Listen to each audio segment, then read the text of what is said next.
Welcome, everyone. Welcome to Levy Members, where we bring you an insider's perspective on all the latest breaking news involving Russia, Ukraine, and obviously our own President Donald J. Trump and his administration.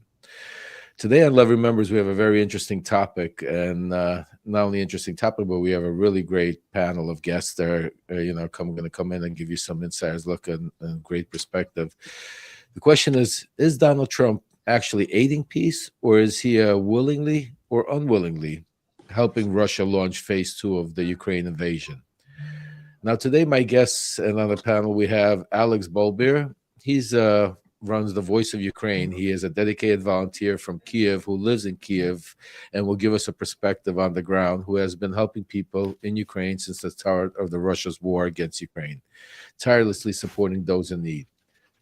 Another guest that will be joining us very shortly, he's not here yet, is Malcolm Nance. He's a five-time New York Best Times selling author and was the intelligence contributor for MSNBC. He is also a former United States Navy senior chief petty officer specializing in naval cryptology and a Ukrainian Army intelligence engineer. We also have our regular and great Grant Stern, who's the executive editor of Occupy Democrats. And a special guest today, we have Yuri Rashkin. Yuri Rashkin is the host of the Rashkin Report on YouTube and a regular news analyst on Ukrainian TV and an independent media, where he's been explaining American policy to Ukrainians for years. Yuri is also a local elected official in Rock County, Wisconsin. So I want to welcome everybody here. I want to, first of all, thank all our guests and everybody, all the viewers that are watching.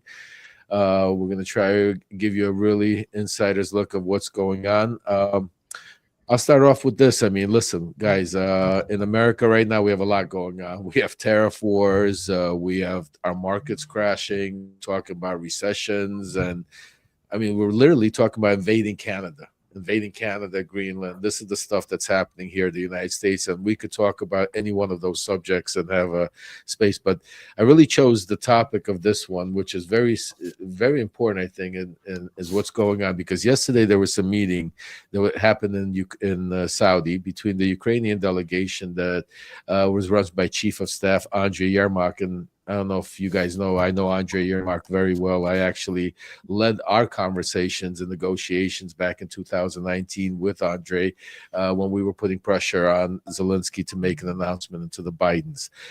So he was there with Marco Rubio. And, after about 8 hours of, I would call it, people said it's negotiation, but I look at it as pressure that was put on the Ukrainians of basically taking a deal that, and we're going to get into it right now, that has no value for Ukraine. I mean, except for, and I understand everybody wants the killing to stop. Everybody wants people, the dying to stop. But let's understand, this is a war. There's a reason why Ukraine got invaded. If Ukraine didn't want their soldiers to die, they could have just surrendered that back then and just, handed it over. The reason the Ukrainian soldiers are dying is because they're defending against an invader that basically is trying to take over their sovereignty. So I get it. I understand. We all want that to happen. But, let's understand what the results would happen if this, Ukraine might get a little win today, but what happens in the future? I mean, what really happens, in phase two, and we'll talk about it, and I'll give you my opinions. But, I know Grant has not too much time today with us. He has some things he's going on. So thank you for coming, Grant. I'm going to let you jump in on this. And why don't you give us your take on what you see, how this is happening and what's going on? Well, thanks for having me on, Lev. Yeah, I mean, this is, it's obviously coercion. Donald Trump picked up where he left off in 2019. Coercing Ukraine to do whatever he needs to get whatever he wants for his own purposes, and national security, international peace be damned. The idea of a 30-day ceasefire is something that I think Putin would be very happy about right now because of the manpower shortages and material shortages that they're experiencing because of their failed 3-day invasion of Ukraine that just hit the 3-year mark. This is not something that Ukraine wants. They don't need a ceasefire at this moment. They really need an actual peace deal where they get their land back and get security guarantees. And I mean, the reasons they're fighting aren't just about taking back land. If it was just about taking back land, then I don't think there would be such an urgency. I think it's about preventing domination by a brutally fascist regime in Russia and preventing them from overrunning the entire country piecemeal. I mean, we saw what happened when Putin achieved a ceasefire in the Donbass in his hybrid war in 2014, right? Like, it wasn't an official invasion by Russia. They were breakaway states, yada, yada, yada, bullshit, bullshit. And then Putin comes back, 8 years later and invades again. And he's on a longer timetable than any elected official in the United States, which he understands and he uses to his advantage. So the only reason why Russia wants a ceasefire is because it would be to Putin's advantage right this very minute. And all of the noise and fury that Donald Trump put out about sanctions and tariffs against Russia are kind of ridiculous. America only had $30 billion a year worth of trade with Russia before the war, and now we have about $3 billion a year worth of trade with Russia. I mean, how much caviar can America possibly import from Russia for him to sanction? Right. You know, I mean, it's all just a exactly. charade for him to do Putin's bidding. I'm actually hearing from sources that are close to me inside Russia, that are close inside that whole world, that basically this is all being negotiated behind the scenes by Russia. I mean, this is not, I mean, part of yesterday's negotiations were already conversations that the Trump administration, officially and especially unofficially and behind the scenes, something that I know very well of, how Trump does it, to be able to have the conversations that are already put a lot of this in place, because we all understand that Russia's bleeding. They need to stop it. But to stop it right, I mean, where they are right now, I think it would be ludicrous. And before I give you my opinion, let me bring in Yuri Rashkin. Yuri, I mean, you have a lot of different guests on your show. Some of the biggest, YouTubers, bloggers from Ukraine, from even some from Russia, and they give their opinion. And so you're very well tuned. Tell us I mean, what are the Ukrainian people thinking? What are your guests talking? What's happening? Give us your point of view. Well, Ukraine is a democracy, and it's not a dictatorship, which means that Zelensky just can't sign whatever he feels like. I feel like the dictator would be somebody who would sign a capitulation to Russia because that person wouldn't care what people of Ukraine thought, because that wouldn't be source of their power, because they would be a dictator. But as it is, I think Ukrainians actually right now, and that's something that I've been trying to facilitate with my humble channel, is to facilitate a conversation about what peace means to Ukraine. Because I think that there's people, it's a very much a loaded word, because when we hear, let's say, Putin say word peace, he means takeover. When Donald Trump says peace, he means capitulation. When Zelensky says peace, he means guarantee of future safety. So I was curious, what do Ukrainians feel about it? And I think that the responses come in terms of, strategic, from NATO invitation and NATO partnership, to just having our boys come home, and having the exchange. So that's having the exchange of prisoners. So, but right now we're not really seeing Russia do anything. We're seeing that United States is doing all these concessions. Ukraine is already pulling out of Kursk region because potentially their locations have been turned over to Russia anyway. So it sounds like there's a lot of vulnerability there that comes with just having Tulsi Gabbard as director of national intelligence. But I think that Ukraine is very interested in trying to work with the United States. I think that Ukrainians don't, even though that everything they've been through, from Biden, who they felt was not helping them enough, and they were hoping that Trump is going to come in and do better, to then getting Trump, who's basically taking Putin's side. They're just trying to figure out how they can survive in this world, remain a country, and be on good terms with the United States. They don't want to be on bad terms. But what does that mean? What do they have to surrender? What can they say? Can they say anything but thank you? Is Zelensky now required to wear a suit, or is he going to be told that he's wearing taxpayers' money, like misspending them if he shows up anything but a sweater? I mean, like, what are the I mean, rules? Well, the whole delegation wore suits in Saudi. If you noticed that Yermak and everybody took off the fatigues and they all came in suits, and it was crazy to watch it all play out, because I know Andre Yermak pretty well. I've been in negotiations with him. I saw Rudy Giuliani sit there and literally berate him and force him and tell him what to do as far as Ukrainians were concerned. I could only imagine the conversations they were having as far as pushing the Russian propaganda. Yes, I don't think Marco Rubio is a Rudy Giuliani and didn't scream and yell and use backdoor tactics like Rudy did back then in 2019. But I still think it was more of a pressure campaign. And I want to do a quick shout out to one of my most loyal supporters from the beginning, Karen Ladybug. Good morning. She's in Tucson, Arizona, and to Brandon and everybody out there, Slava Ukraine.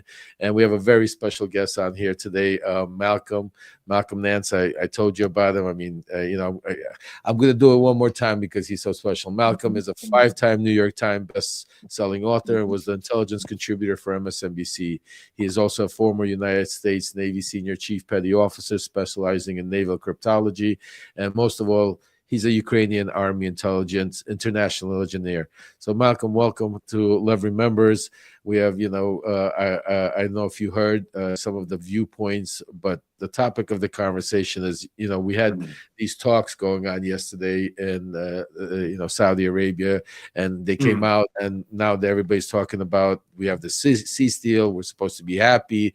Rubio's coming out that now let's see if the Russians accept. The Russians are talking about, I don't know, we need to really speak to you. I mean, this is all bullshit. This is all a play, because this deal was structured by the Russians through the camp, through the backdoor channels, to be able to force onto Ukraine, because there's no winner. Ukraine has no benefit whatsoever that I see, unless you could tell me, Malcolm. Tell me, what are your thoughts about this proposed cease deal and anything else you want to talk about? Well, one thing is absolutely certain, because we've heard various pundits come out and say, well, the Ukrainians are there, the Saudis are intermediarying, the United States is there, and Russia's not there. Well, that's absolutely wrong. Russia was in the room. Russia was in the room, and its representative was Marco Rubio. Yep. And Donald Trump sent him with Russia's talking points, with Russia's positions, because there is no daylight between Moscow and the United States now. I don't say the American people, because the American people don't support any of this, right?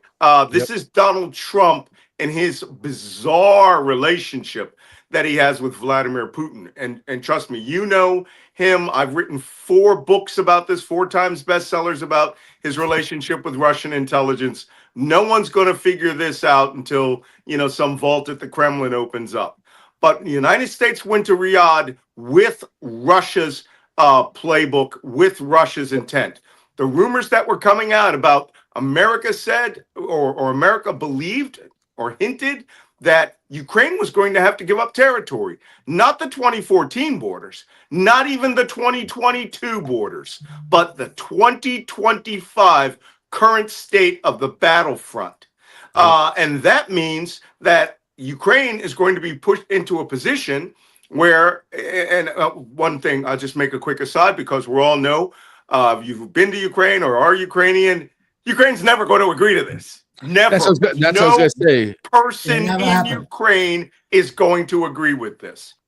That's why I'm going to ask Alex. I mean, jump in, Alex, and tell me. I mean, yes, Yermak could go there and say that yes, they're going to sign this peace deal and they agree to it. But I mean, is the parliament? Are the Ukrainian parliament going to allow this? Or are they going to just say, because basically they're saying is, okay, we give up. I mean, because here you are. We're going to surrender here, give you what you have here, and hope that you don't take more later. And we'll get into that phase 2 part of it, because I think it's not a war, it's an economical destruction of Ukraine. But we'll get to that in a second. But Alex, tell us what happens. Well, first of all, the good news is I spoke to my guys in Jeshov, and the equipment is moving. The military is moving, is going across the border. So that's no lie, it's happening. Second of all, when they stopped the supplies, and I spoke to a lot of guys right in the front lines where I used to deliver, and they're telling me that morale dropped a lot. Soldiers felt abandoned. They felt abandoned, and it was very dangerous. So by doing this deal and siding up with US, Ukraine got its help back, it's got its intelligence back, and then we'll see what happens. It's like a 50-50 thing, but at least the people feel strong again that behind him is America. Whether it's true or not, that's already second. Oh, I agree with you. They had no choice but to agree to. I mean, Otherwise, they would have lost.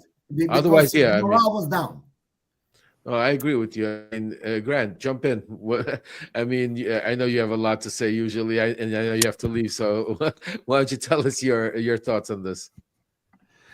Well, I mean, they don't have any other choice, right? So just going along with the deal was pretty much, especially after spurning Trump the first time, it was the best solution to the situation. And Ukraine can't have a 5-year plan right now. They can't say we need everything to be perfect in 5 years based on what we do now. They kind of have to just win the day and then win the next day and just keep winning one literal day at a time. And not worrying about tomorrow, which is, by the way, it's a strategy that corporate America deploys to crushing effect. And it's the Donald Trump thing. He doesn't care about yesterday. He pretty much figures everybody has the emotional and mental intelligence of a goldfish, and certainly his followers do. So they've got to win today. They won today. And in fact, they've won this week when you think about it, because last week they were being forced to sign away their mineral rights for continued U.S. support. This week, they signed. All they had to do. They signed the mineral rights. That was part of the deal. That's part of the deal. Oh yeah, that was part of the deal. They're willing to sign up the mineral rights. Yeah, go ahead, Alex. They're willing to, or that they did. Lev. I don't think they signed the mineral rights. No, they haven't signed anything yet. It. No, they haven't signed anything yet. Right? This is just what they've agreed to in these conversations. So, but I don't think they agreed to the original terms of 50% of everything going into the future.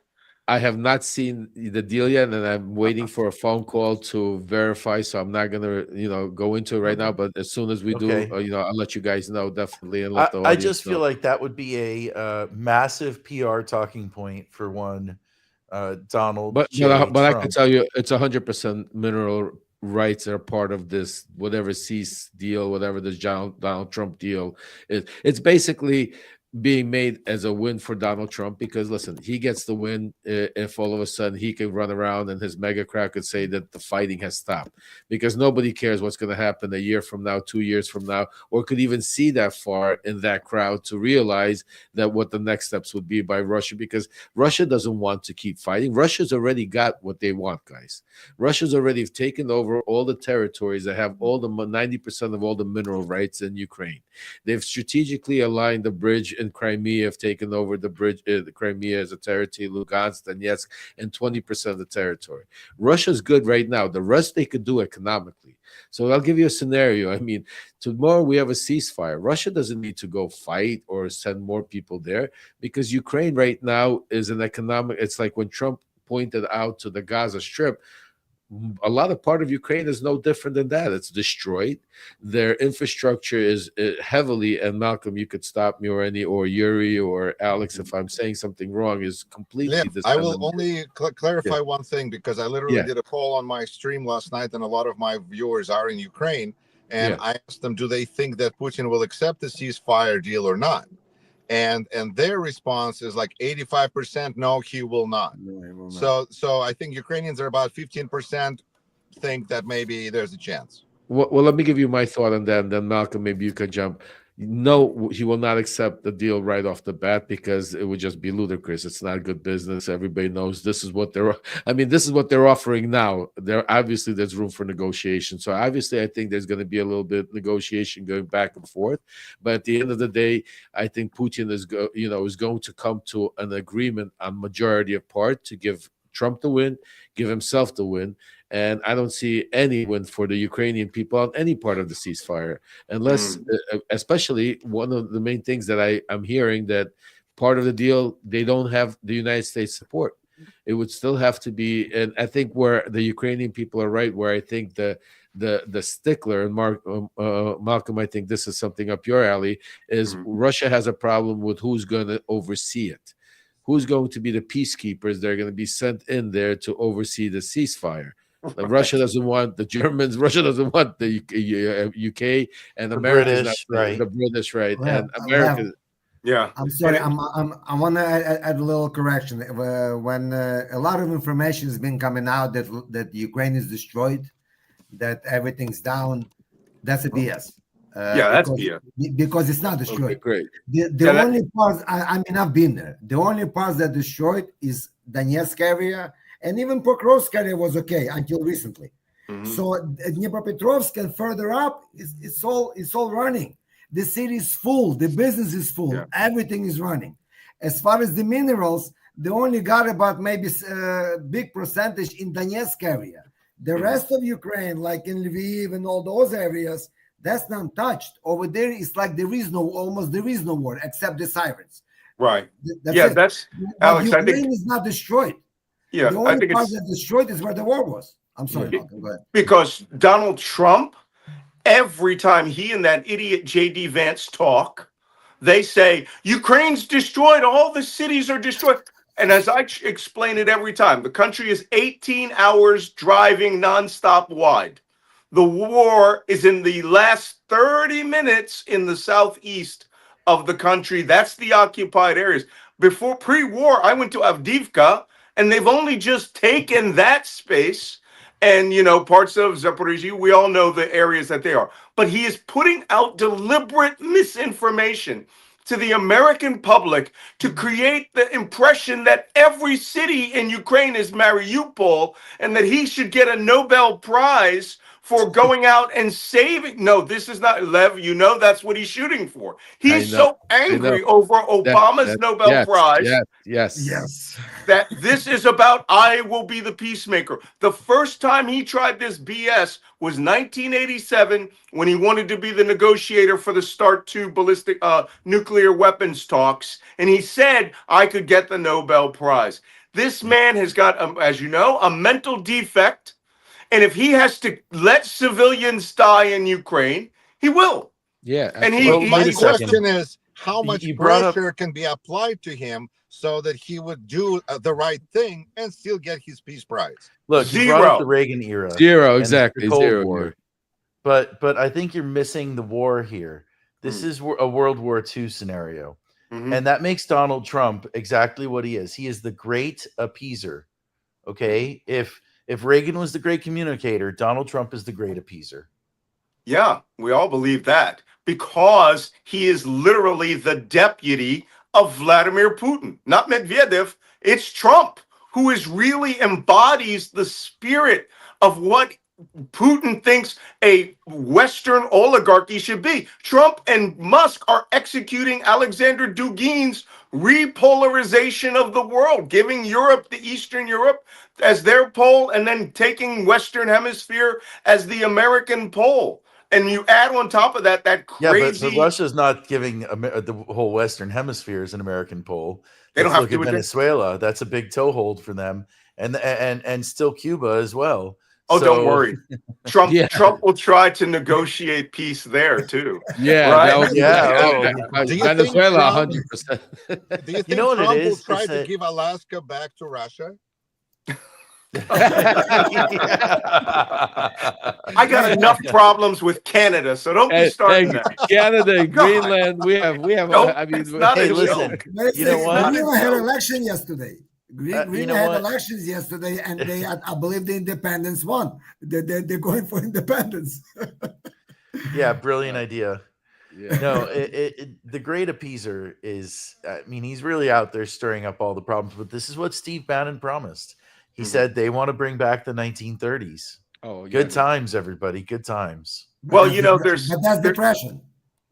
There's that It's crazy a different journey. ideology that Elon Musk is pushing called neo-reactionism with his philosopher Curtis Yarvin, Curtis Yarvin is like Alexander Dugin tell on him, crystal meth. Yes, Yes. please, Malcolm. A lot of people don't know who this. This is very important. You guys go to the New York Times, type in New York Times Curtis Yarvin interview, and you will get 30 minutes of the craziest philosophy out there that the techno bros, led by Andreessen, Thiel, Musk, and David Sachs. By the way, all of them are rabid enemies of Ukraine.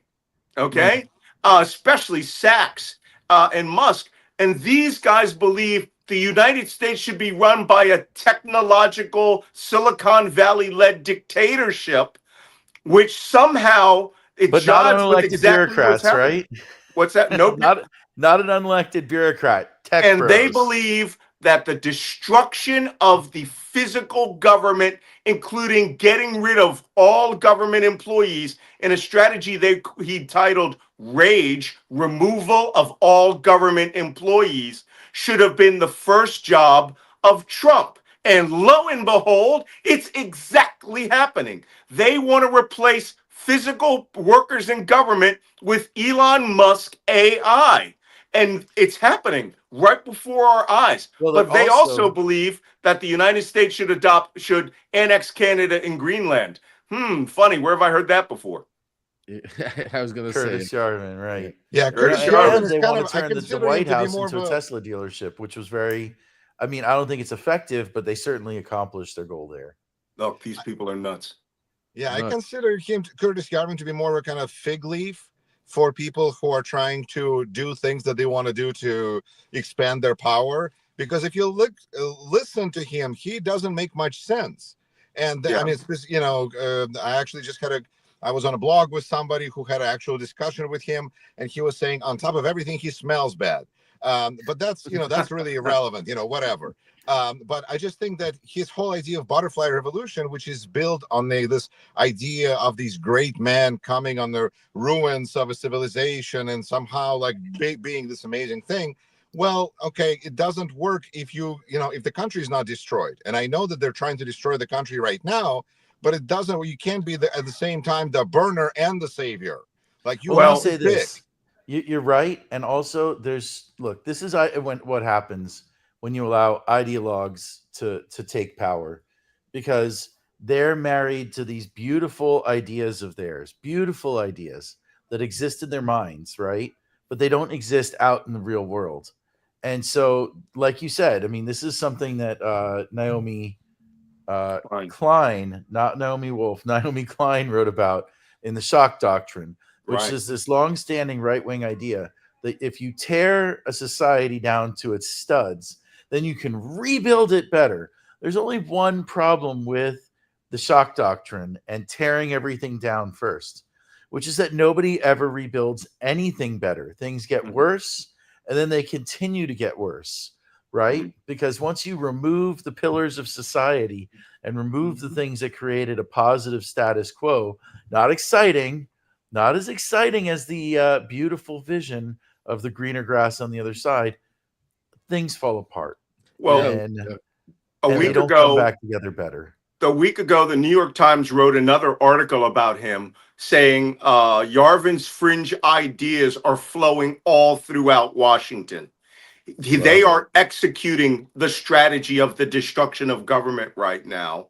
And Ukraine being flipped on is a huge part of it. Those four oligarchs or broligarchs do not support Ukraine. They believe that this should be an economic union or an economic alliance with Moscow. And Moscow is just untapped resources for, I don't know, them to go to Mars. But this explains quite a bit. And then you have Tulsi Gabbard and, all these other crazy people who have access to the levers of intelligence. Look, Ukraine right now, with regards to intelligence, should be running to the European Union, because the only systems they're really missing are ballistic missile launch sensors, which France has now put up a new imagery and thermal sensing satellite this last 2 weeks that could support Ukraine, and then the imagery scrub it against what the Americans gave you before. But they should really not depend on the United States. And me saying that as an intelligence professional is crazy when it comes out of my mouth and I hear it in my ears, but you cannot trust America. Well, and there's also there is a good news, I think, that since the National Day of Shame on February 28th, Ukrainians finally understood that Donald Trump really doesn't have their best interest at heart at all.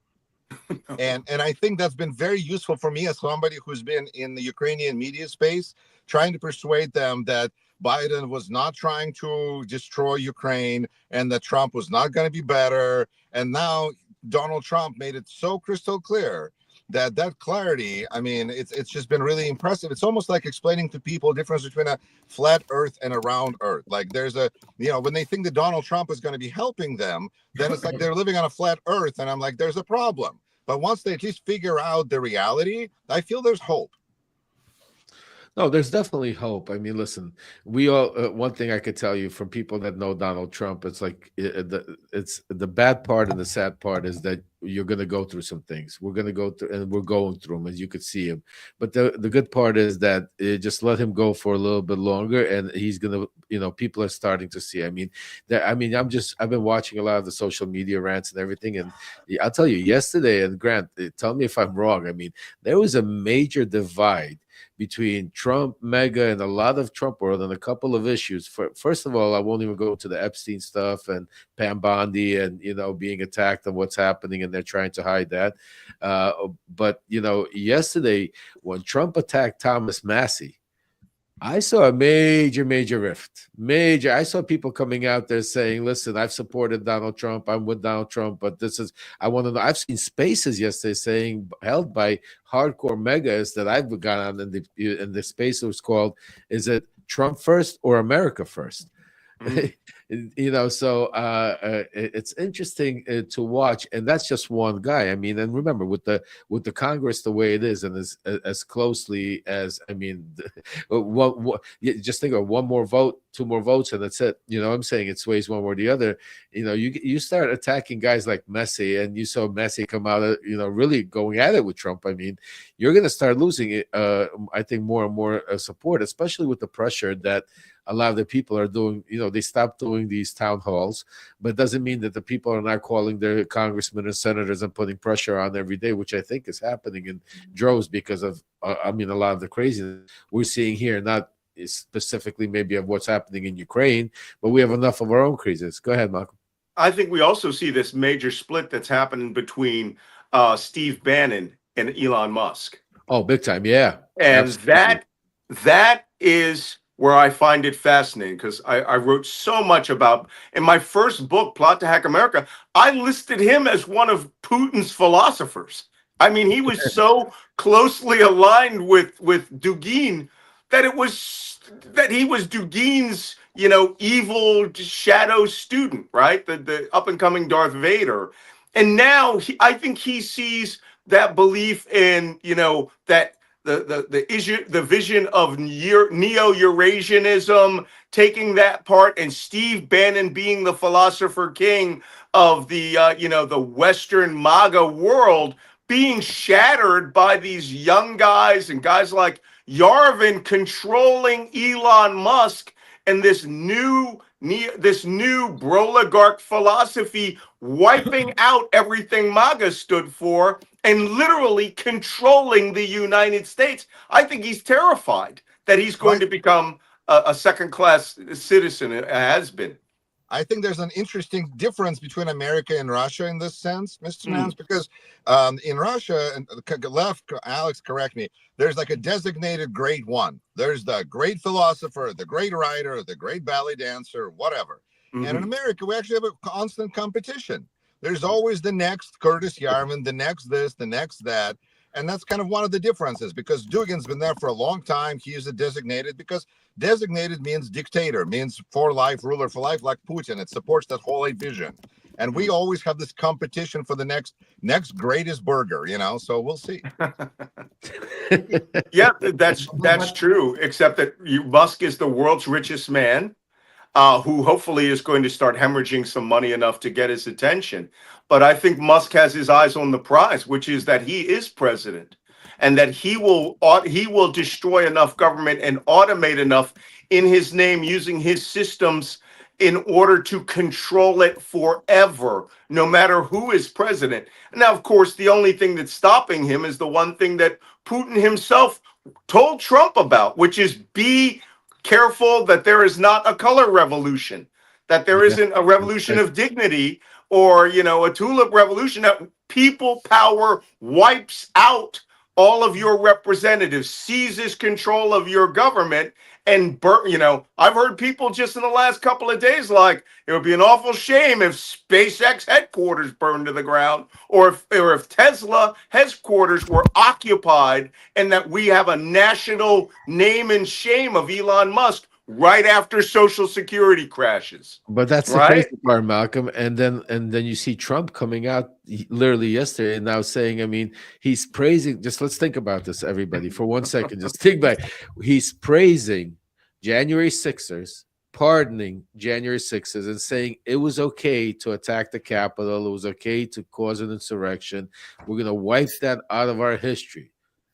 But if you attack a Tesla shop, that's what was it, insurrection? What is it? Domestic terrorists. Domestic terrorism. I mean, There's not even a Well, law in the that's book. because Tesla is the wagon for the folk, right? Yeah. I mean, So listen, I have to leave it at that, guys. I have It's to a take off. Yeah. Well, the Brad, swastika is the symbol of the neo-reactionary tech bro advancement. But That's more right. importantly, it's a symbol of Trump's financial backing. And if yes. you attack a Tesla, if you paint an orange penis on the side of a Tesla, they're going to make you the equivalent of Timothy McVeigh. Quick point here. Elon Musk, his Doge guys, have designated for destruction, not resale, not for, not for lease, the replacement building in Oklahoma City of the Edward Murrah the Murrah building in Oklahoma City, The which one houses the Timothy. museum of the Oklahoma City bombing. He wants it demolished and razed to the ground and wants to sell the plot. That's how far back these nuts are thinking about, those domestic terrorists who were neo-Nazis are awesome. These domestic terrorists who put a swastika or put fuck Trump, Musk on the side are the equivalent of Al Qaeda. Guys, let me ask you something. we'll I continue read this some- conversation Alex, together 1 soon, second. right? Absolutely, Grant. I Thank you can't for wait to see you coming. guys I know you soon. gotta go. Thanks for coming. You're always a guest here. Come on back. We're gonna continue. We have some more questions and answers to go. But thank you for coming, everybody. Please follow Grant Stern on all of his social media platforms. Grant, you want to tell everybody before you go quickly where they can Just follow go to you? grantstern.com. It's all there. Perfect, excellent, very easy. Nice to Thank see you, you. Grant. Have a great day. Bye, guys. Can we care. take Grant off? Okay. Yeah, my ahead, question was, I read a lot on this Darwin, and I read someplace that his roots go back to Odessa. He's originally from there. I mean, he's Ukrainian someplace. So he's not just like if he's going against Ukraine, and Malcolm, do you know anything about that? No, I don't know anything about it, but I do know a lot of Ukrainians were associated with Nazi Germany as well. So it doesn't mean that just because you have virtue now doesn't mean that your family is going to imbue you with the virtue of the good Ukrainian people who I love, who I fought for to protect their lives. This guy's job is much higher. I've read it was an interview recently where he's upset that rage, right? Remove all government employees is going so slow. He really is. He thinks that the 90-day mark, there should be no employees in the United States government, and that full automation, by the way, which is probably secretly going on. We have no idea what's going on in those buildings, right? All we know is that he's bringing in read-write code writers in there, and we're probably going to find out that there was a secret plan over the last 2 years for them to come in and supposedly fully automate things, and government will collapse. Well, Mr. Nance, again, I would be curious, what do you think about the fact that I think at this point our entire country is basically compromised? Oh, yeah? Oh, yeah, 100%. No. Well, it's, Oops. and we thought the Internet Research Agency in Moscow collecting data and cross-referencing it was something to behold. This man will sell everything there is to know. There may be these kids there taking databases who understand the value of everything in the Social Security database. I recently did the census, and I'm almost sorry that I did, but I know that funding comes out of it. the detail of the questions they ask you, your work, your house, your health, your family, the square footage, how big your plot is, how much did you pay in taxes? You sell that to any corporation, some 25-year-old punk can walk out of there with 50, 100 million in Dogecoin that no one's going to know about, right? And the FBI has been and DHS has been defanged to find out about. Oh yeah, Right? that's a I separate. personally have some strong feelings about what we should do with the 300 Tesla and Starlink employees that work for Doge. Right? I think that the American Revolution, the Sons of Liberty would track down those government employees and make sure that we were aware of who they were. They would never allow them to have a nice lunch. They would never allow them to go out to the beach. And they would make it clear that there was always a reckoning that's going to come, to the point where someday, if we have a color revolution, the blue revolution that occupies the buildings and restores America, these people need to be brought up on trial for the destruction of the government. And though people say it hasn't happened yet, Malcolm, mark my words, the crash is coming. I'll tell you, I know Trump very well, and even I'm surprised what's going on with him and Elon, and watching him literally promote right in White House, all of the Tesla cars yesterday, having it paraded, telling people to go out buy Tesla cars.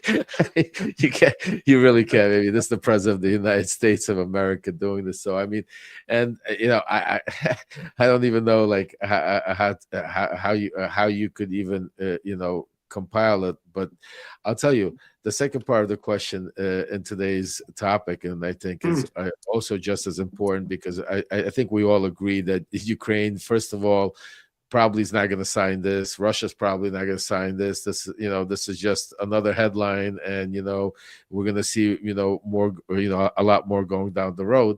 But the second part is, Trump a willing or unwilling when it comes to pushing this Russian agenda? Because I know Donald Trump, and I remember even when we were dealing back in 2019, and we would, the way the information flow with, like, he had no idea about Ukraine, but he trusted Rudy, he trusted me, he trusted the the group, the BLT team made up of of Joe DeGeneva and Victoria Tunzing and Solomon and all of these people. He trusted us enough that if we came to him and we told him this is what's happening, it didn't matter how it was vetted. It didn't matter what it was. I mean, when he turned around and said, "People tell me," or this, I mean, we were the people. I mean, he trusted. So I could see, a Jared Kushner coming to him because of his relationship with Kirill Dmitriev and others, coming to him behind the scenes and saying, "Listen, this is what this is what's going to happen." So when he comes around and says, "I trust Donald Trump," Vladimir Putin, he's coming from a standpoint where he has somebody close to him, where he trusts enough the opinion, where he's really doesn't know. He's not playing. He's not thinking what's going to happen. Okay, tomorrow we announce a ceasefire. Then what? And then what's going to happen? And that's what's going to happen 5 years from or 3 years. He's thinking about, if I can announce that ceasefire, the PR that I'm going to use to blow up for the next year, that I stop the war, and that I might be able to get another. Doesn't matter how it ends up afterwards, or what's it called. And he has that relationship. So that's what I'm looking at him. I mean, is he willing, or is he, because I haven't been around him for the past 5 years. So, has changed as a man. I mean, the people that are surrounding him are different than they were when I was around him. And you could tell by even his actions, he's a lot more risk. So, or is he knowing that, having these kind, and that he's knowingly going to hurt Ukraine, knowingly know that this is going to put them in the position? Or is he just, doesn't understand what's going to happen? Somebody's selling him a bag of goods. He trusts Jared. He's telling him Ukraine's going to be happy. Russia's going to be good. You're going to get the Nobel Peace. Everybody's going to be happy. La-di-da-di. Let's roll. Lev, Go on, Alex. I'm sorry for a second. Well, there is one thing about what you just said. Trump has a condition. Trump has a condition that nobody has told him about, or maybe he doesn't believe it. He has a condition of allergy. He has allergy against Ukraine.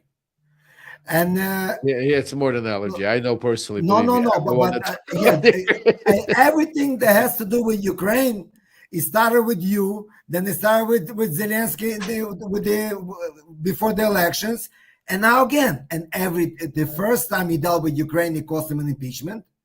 And this time, I believe dealing with Ukraine because he doesn't understand Ukraine.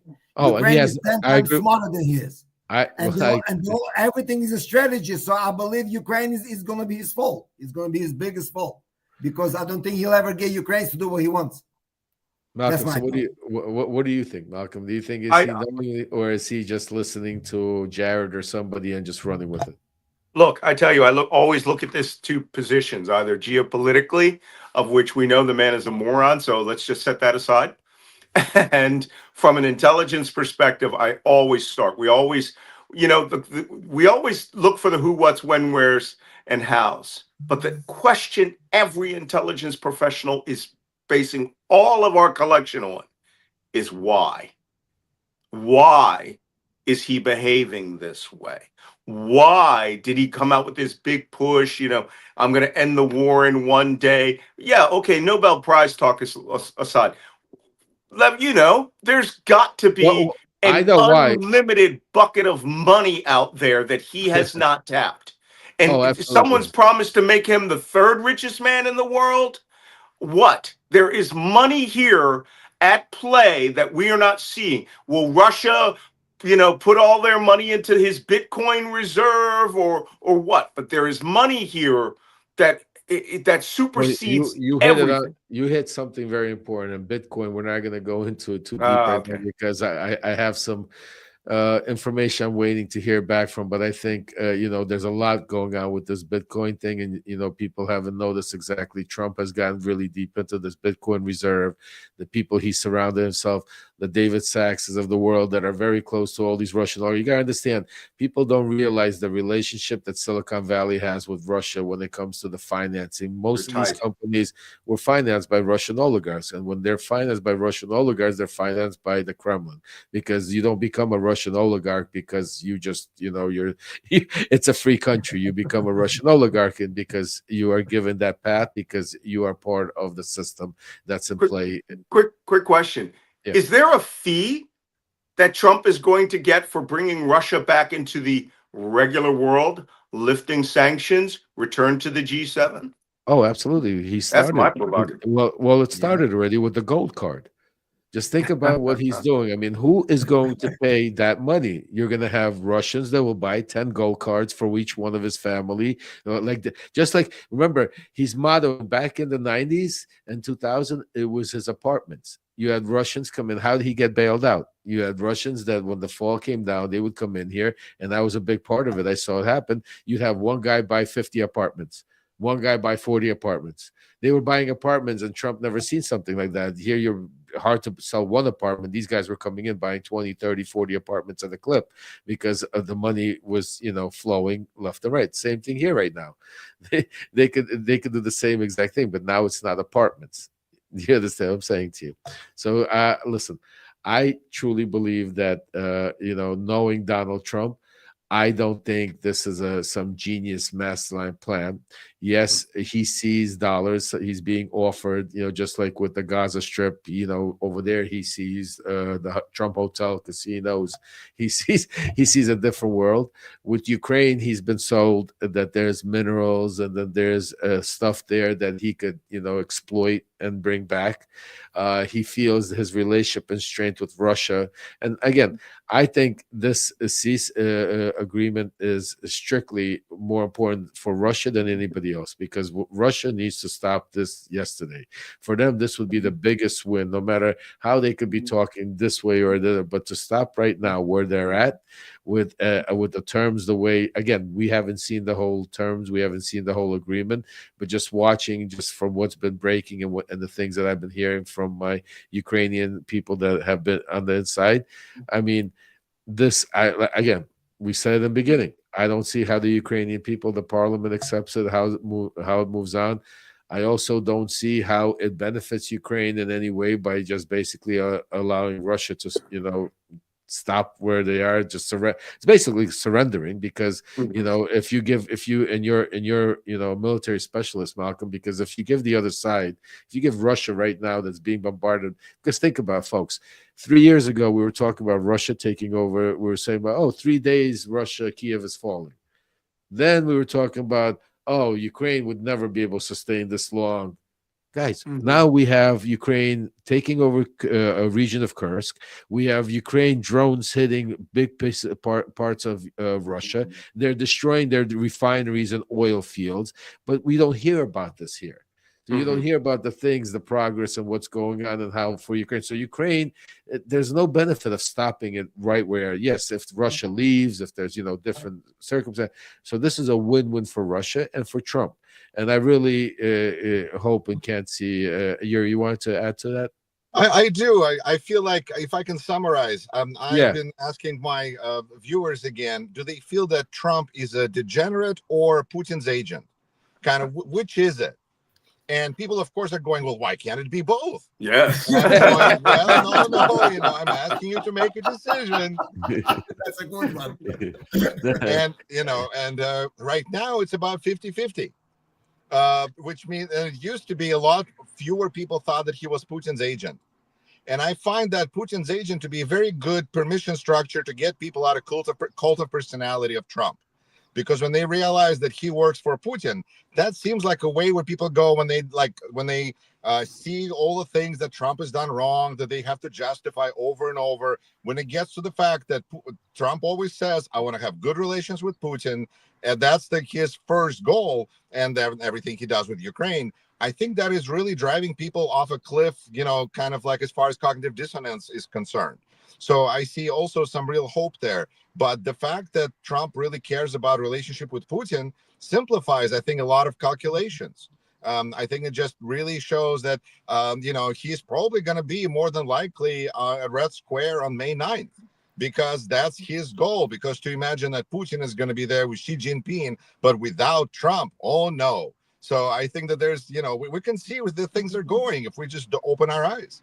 Oh, and we know Trump. I personally was at the White House. I remember when Trump came back from Paris. He loves the parades. He loves the military.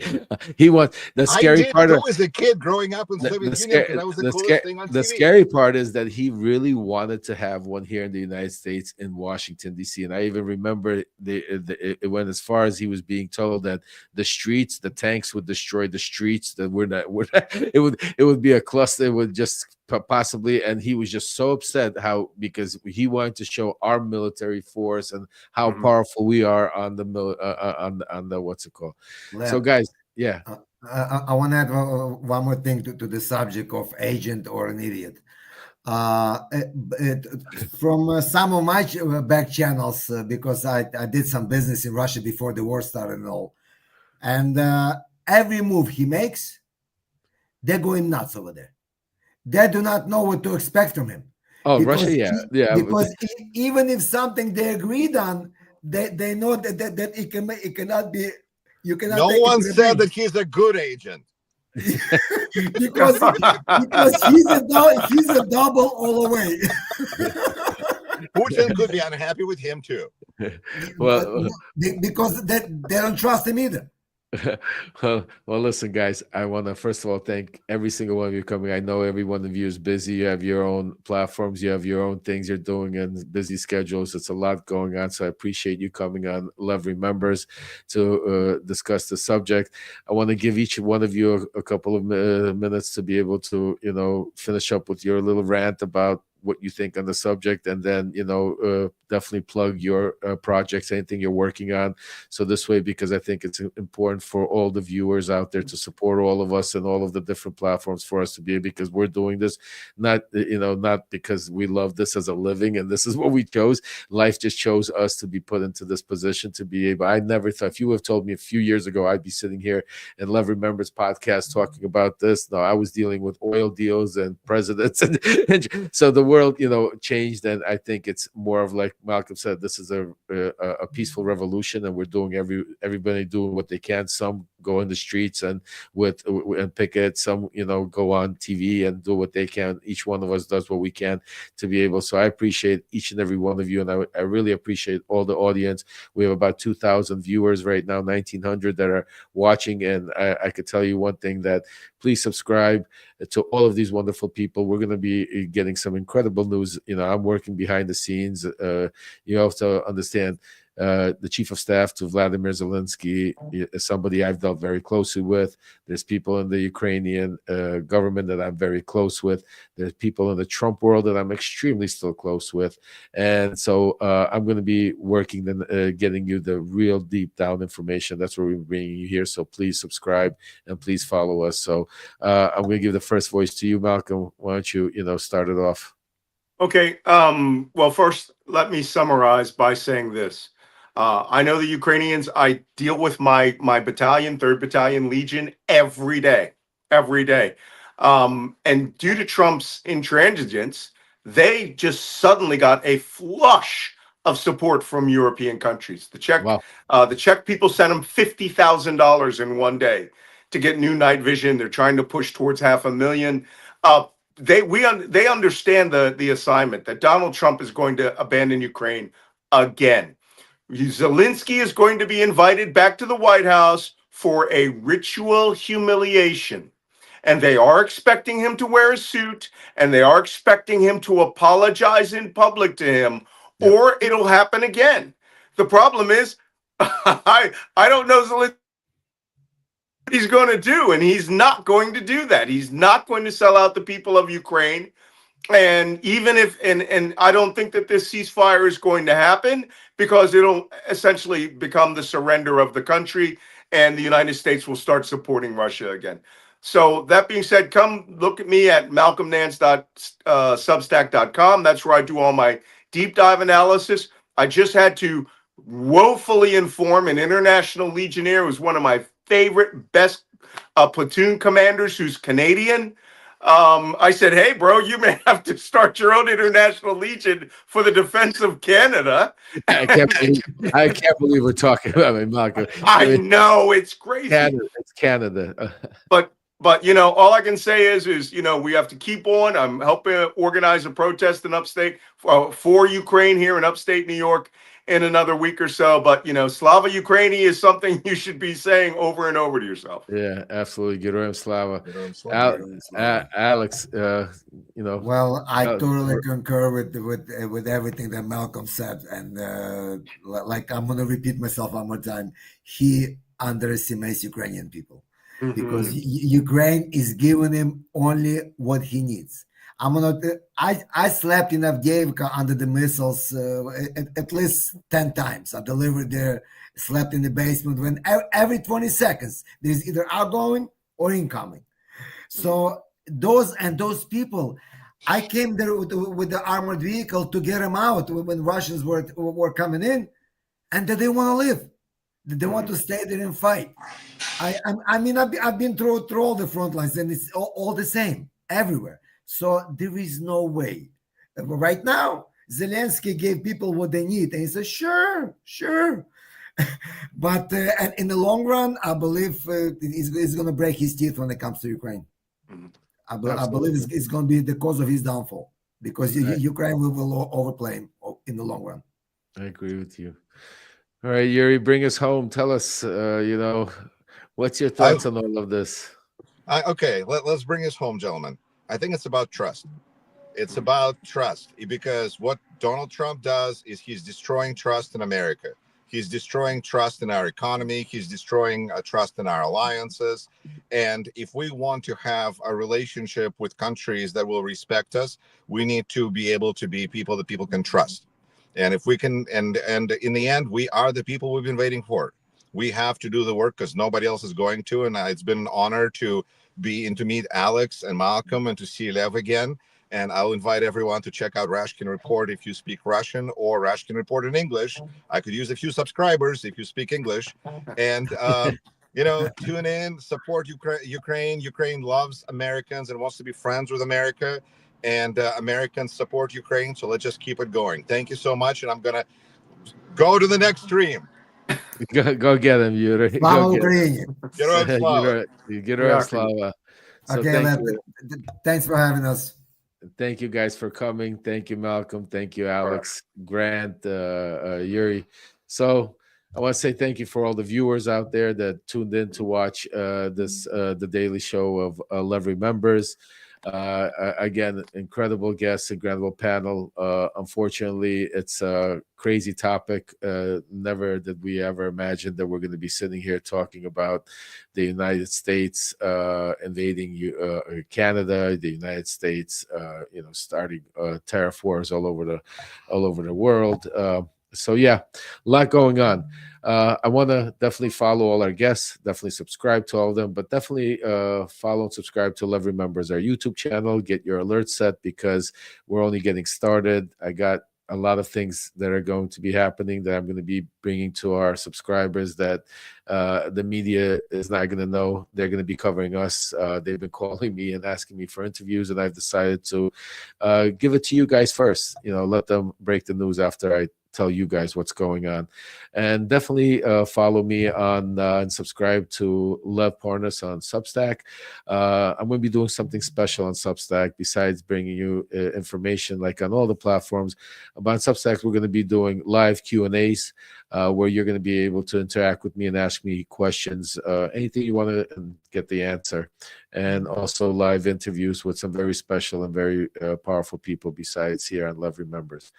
So again, it's March 12th, 2025. A lot going on. Thank you again for everybody that's tuned in. Subscribe.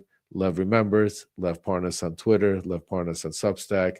And, any support I get from you means everything to me. It means the world to me because I've made it my mission to do this, to be here with you, no matter the risk that's involved. A lot of you know my story and know, especially with the current administration, I have to be very careful of what I say and what I do because of their target list and everything. But I made a promise to you several years ago when I came out of prison that I will fight, I will tell the truth, and I've testified in Congress, I wrote the book, I've been a subject of a documentary, but this is going to be my main project. I'm going to be here with you try to be here with you on a daily basis.